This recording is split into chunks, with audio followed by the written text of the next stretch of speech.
Hello. In this video, I'm going to show you how to send me a message in Inbox. This is an easier way of sending me a message than using my email address, although you can also use my email address. I will be sending you these questions to write your answers over the weekend.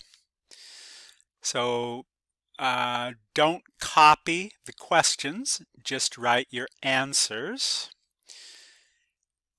And of course, you can send it to me by email, but an easier way is if you go to Canvas and you click here on the left where it says Inbox.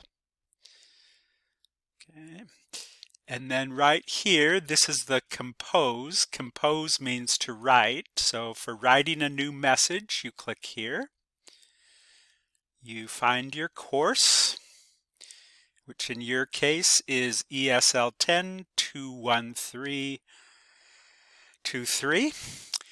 Okay, for 2, click this button, click Teacher, click my name. Here, write Idea Homework. Type your answers here. So for example, number 1, my name is Fred, like that. And then when you finish the message, click Send. That's all there is to it.